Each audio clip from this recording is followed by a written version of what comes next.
And now, Debbie Ann Paige, Staten Island Untold, teaching a community to understand itself.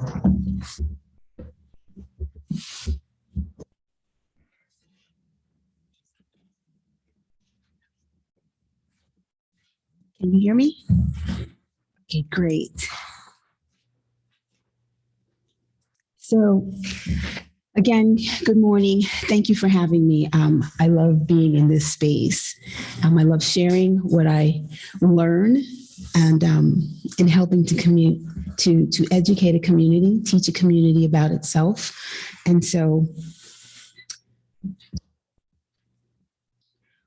for many public historians, this is the busiest time of year, where we scramble to find new opportunities to talk about and commemorate African-American history. We embrace the opportunities to reach wider audiences with our stories and look to make connections with others who are addressing social injustices, exploring new ideas, generating new discussions, and forming new partnerships. We enter the month of February focused on a theme provided to us by the Association for the Study of African American Life and History, who are the originators of Black History Month. These themes help to guide us as we celebrate Black leaders, past and present, and the idea of Black history as we gain a better understanding of their world and their changing stories. Black History Month theme for 2023 is Black resistance. This year's theme is meant to explore how African Americans have resisted historic and ongoing oppression in all forms, especially the racial terrorism of lynching, racial programs, and police killings since the nation's earliest days. So why is it important for us to celebrate Black History Month? Well, I believe it provides us with a special time to celebrate and commemorate a culture that is so often marred with systemic oppression.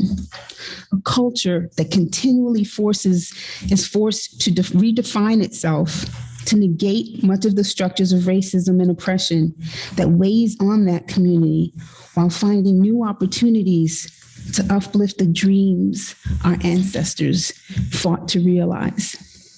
So let me start here. I saw Kimberly Crenshaw do this thing in her opening TED Talk when she was talking about the Say Her Name campaign. So I thought I might do a Staten Island version here for Black History Month. So it's an exercise. Would everyone please stand if you're able to do so? If you're unable to stand, just raise your hand. And if you're watching live online, just raise your virtual hand.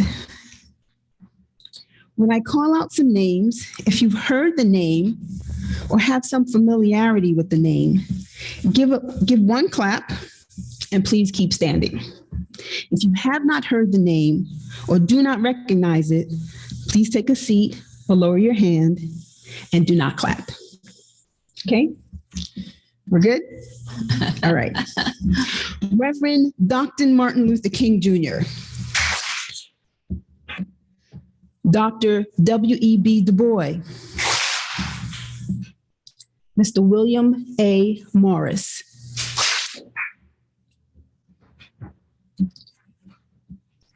Mrs. Nettie Carter Jackson, Mrs. Dora Cole Norman, Mrs. Drusilla W. Poole. As you can see, if you take a few minutes to just kind of look around the room or look to see whose hands are still raised, that most of us have not heard the names of the last three. So I want to share these three stories about three women whose names should be known and those names that we should never forget. Mrs. Nettie Carter Jackson, Mrs. Dora Cole Norman, and Mrs. Drusilla W. Poole. Each of these women were pioneers in resistance, fighting to teach, organize, support, and yes, save our Staten Island community. So I'm going to start with saving the dream. Nanny Carter Jackson was born, raised, lived, and died in Staten Island, but she was no ordinary Staten Islander. As the granddaughter ruler of the Improved Benevolent and Protective Order of Elks, Mrs. Carter Jackson met with President Eisenhower in the Oval Office in 1958, and 1 year later, she would save the life of Dr. Martin Luther King in Harlem at the first assassination attempt. She grabbed the would-be assassin and held her until the police could detain her, simultaneously yelling to the men assisting Dr. King, "Don't touch that letter opener," that the assassin had plunged into his chest. She also instructed them not to wait for paramedics, but instead to carefully lift him and carry him across the street to Harlem Hospital. When the doctors finished working on him, they explained that the letter opener was so close to his aorta that he would have died had he sneezed. If you ever have a chance to listen to Dr. King's mountaintop speech delivered the night before he died, he describes how close to death he came that day. In part, he said if he had sneezed, he would not have been around for the student sit-ins, the freedom rides, and he wouldn't have been there to tell the world about his dream. Mrs. Carter Jackson helped to make that a reality in her quick thinking. Mrs. Carter Jackson's legacy endures today with many temples across the country that still bears her name. The quintessential teacher. Dora Cole Norman was dance director for W.E.B. Du Bois' The Star of Ethiopia pageant from 1913 to 1916. The pageant employed over 1,000 people and was a huge success. Mrs. Cole Norman worked with J. Rosamond Johnson as a part of the original production team on this widely successful pageant that began as a celebration of the 50th anniversary of emancipation. J. Rosamond Johnson was the composer and set his brother's James Weldon Johnson's poem, Lift Every Voice and Sing, to music, and was the musical partner of her brother, Bob Cole. Mrs. Norman developed a game for the first issue of the NAACP monthly magazine for children titled The Brownies Book, published by Du Bois and A.G. Dill. These NAACP leaders recognized the magazine would fill a gap for young African Americans to see themselves and their concerns reflected in print. According to W.E.B. Du Bois, the Brownies Book was a monthly magazine for the children of the sun, designed for all children, but especially for ours. Mrs. Cole Norman also authored two pageants. First was Loyalty's Gift, a Negro pageant in 5 acts with 8 scenes, published in 1926, and the other focused on Staten Island, titled Staten Island Grows, in 1939. Mrs. Cole Norman taught at several schools on the island, but spent most of her time at PS 14 in Stapleton. She purchased a house at 295 Davis Avenue and began attending services at Calvary Presbyterian Church on Castleton Avenue at Beeman, which was not far from her home on Davis. Leaning on her more than 30-year friendship with Dr. Du Bois, she invited him to come to Staten Island and deliver a lecture at Calvary Presbyterian Congregation for an early Black History Week celebration in 1930. The congregation was ecstatic to hear Dr. Du Bois speak about the new Africa on February 7th. Mrs. Cole Norman, the playwright, dance director, and educator, was also a civic activist who taught her only daughter to be the same. Doretta Cole Norman attended Port Richmond High School in the late 1920s, where she and her mother worked to remedy the color line in aquatics. Doretta, Dora's only child, was identified as a pupil of color at Port Richmond High School in 1929, and she joined her white classmates on a trip to the Bayonne YMCA for swimming lessons. When she got there, she was denied the use of the pool and told not to come back. Dora, who was a longtime member of the Staten Island NAACP, went to the members for support, which they gave. The class was withdrawn from the Bayonne YMCA, and the group accepted an invitation by the Jewish Center of Stapleton to use the facilities there. According to newspaper accounts, 7 African-American girls joined 50 white girls for the swim lessons in Stapleton. And tragically, Doretta died in Seaview Hospital of tuberculosis in July of 1938 at the age of 23, with no doubt that she was cared for by one of the Black angels. That tragedy must have broken Dora's heart because she soon passed away a little more than a year later in 1939. Being civic-minded. Drusilla Poole moved to Staten Island from Washington, D.C. in the late 1910s when she met and married her husband, Archibald Poole, who descended from one of the oldest known African-American families on Staten Island. She worked for many years as the secretary for William A. Morris Moving Van Line Company and rose to prominence in her Shiloh AME Zion Church community.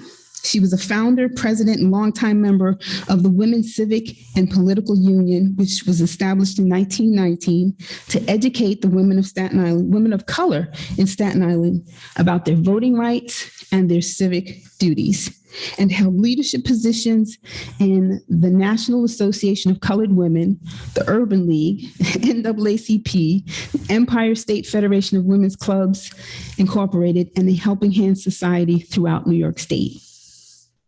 100 years before Nicole Hannah-Jones created the acclaimed 1619 Project, Mrs. Poole organized a 5-day celebration for the Negro citizens of Richmond Borough to commemorate the 300th anniversary of the 20 and odd Africans who had landed at Point Comfort, now Fort Monroe, Virginia, as a part of the forced migration to what we now call the United States. Mrs. Poole embraced and loved her Staten Island family. She was proud of who they were and what they meant to the community. On January 17, 1923, she wrote a letter to A.G. Hill at the NAACP, inquiring about the cost of placing an announcement in the Crisis magazine to celebrate the recent 50th wedding anniversary of her in-laws, stating that the family had resided on the island for several hundred years. Well, for anyone who knows me, it piqued my genealogy and history curiosity, and I started to dig. So it turns out that Archie, as he was affectionately known, was the direct descendant of Nicholas Klaus DeHart, and third great-grandson of the last known person who had survived enslavement on Staten Island. Many of you may have recently seen the injustice that has taken place surrounding the Second Asbury AME Church and the strip mall that desecrates the sacred hallowed ground of the church's burial site in the news. Some of you may even have heard a buzz about a documentary, but understanding this history, this shared difficult history, can nudge us all as a community to come together to right the wrongs and remedy the injustice.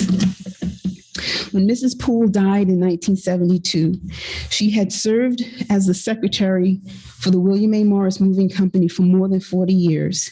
She and Archie were charter and lifelong members of this NAACP. She was past president of the Empire State Federation of National Association of Colored Women. She was a pioneer club woman, having served as a 2-time president of the Women's Civic and Political Union, organizer and member for 28 years. She had helped to found the National Urban League on Staten Island, was a member of the Helping Hands Society, the League for Better Government, and longtime member of Shiloh AME Zion Church. These 3 women alone are so impressive, it takes my breath away to have the honor of telling such a small part of their stories. But some of you may be saying to yourself, yes, these stories are nice, they're interesting, they're cute, they're good. Is there all that's to it? Just listening to the stories. And I'm here to say, no, that's not all that there is to it. For me, I find these 3 civil rights pioneers fascinating and powerful in that they were able to accomplish so much. It's also important to me to offer children of color, but more specifically, young Black girls, the opportunity to see themselves in the history and know that it sits close to home. But most importantly, I know that a community can only have productive engagement when it understands the history of itself and the people who occupy the community, or more specifically, the role of African Americans in that history of that community and the community's life. Understanding a community's African American past opens the door for justice, social, racial, economic, environmental justice. However, when we erase our history or selectively forget, there is an acceptance of willful ignorance that is harmful to the entire community. When we erase our history or selectively forget that history, we leave room for African American police officers to brutally murder an African American citizen mere blocks from the site where Dr. King was brutally murdered by a white supremacist as he worked to provide those same officers with the civil service employment opportunities that they were enjoying. When we erase our history or selectively forget it, we make room to allow backwards movement of oppression on communities who continue to struggle while creating their own space as they try to thrive. So I have a call of action for myself, and I'd like you all to think about a call of action for yourselves. Mine is a commitment this year to establish the Drusilla Poole Center for African American History and Civic Engagement as a permanent place for Staten Island's African American past to live and thrive. And I'd just like you all to think through what your call to action would be for yourselves and to our community. And again, I just want to thank you for allowing me the space and the time to just share just a little bit of this history with you all. Thank you.